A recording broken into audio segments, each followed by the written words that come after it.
RTV app వార్తల్ని క్షణాల్లో చదివే అవకాశం ఉంటుంది. ఒక న్యూస్ పేపర్, ఒక టెలివిజన్ ఛానల్ మీ చేతుల్లో ఎప్పుడు ఉంటాయి. ఉమ్మడి కరీంనగర్ జిల్లా వ్యాప్తంగా గత 3 రోజుల నుంచి విస్తారంగా కురుస్తున్నటువంటి వర్షాలతో వాగులు వంకలు పొంగి పొల్లుతున్నాయి. ఎగువ ప్రాంతంలో ముఖ్యంగా కడెం ప్రాజెక్టు గేట్లు వదలడంతో ధర్మపురి ప్రాంతంలో హెచ్చరికలు జారీ చేశారు. గోదావరి నిండుకుండలా ప్రవహిస్తున్నటువంటి పరిస్థితి గమనించవచ్చు. మరొక వైపు సింగరేణి ప్రాంతంలో ఓపెన్ కాస్ట్ ప్రాజెక్టులలో బొగ్గు ఉత్పత్తి నిలిచిపోయింది.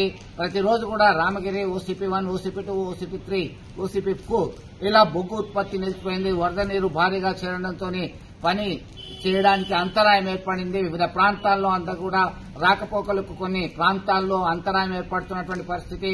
అయితే ప్రధానంగా లోతట్టు ప్రాంతాల ప్రజలు అప్రమత్తంగా ఉండాలి, అధికారులందరూ కూడా అందుబాటులో ఉండాలని చెప్పేసి ఉన్నతాధికారులు ఆదేశాలు జారీ చేశారు. ఈ క్రమంలో ఒక హెచ్చరికలు జారీ చేసినటువంటి పరిస్థితి. మొత్తం మీద గత కొంతకాలం నుంచి మొహం చాటేసినటువంటి వరుణుడు గత 4 రోజుల నుంచి విస్తారంగా కురియడంతో ఒకవైపు అన్నదాత హర్షం వ్యక్తం చేస్తున్నటువంటి పరిస్థితి. మరికొన్ని ప్రాంతాల్లో అయితే తమ యొక్క పంట పొలాలు నీట మునిగాయని చెప్పేసి ఆందోళన ఉన్నటువంటి పరిస్థితి ఉంది. మొత్తం మీద నష్టపోయిన రైతన్నను ఆదుకుంటామని చెప్పేసి ప్రభుత్వ యంత్రాంగం చెప్తున్నటువంటి పరిస్థితి గమనించవచ్చు. మొత్తం మీద అవసరం ఉంటేనే బయటకు వెళ్లాలి, లోతట్టు ప్రాంత ప్రజలందరూ కూడా జాగ్రత్తగా ఉండాలని హెచ్చరికలు జారీ చేస్తున్నటువంటి పరిస్థితి గమనించవచ్చు.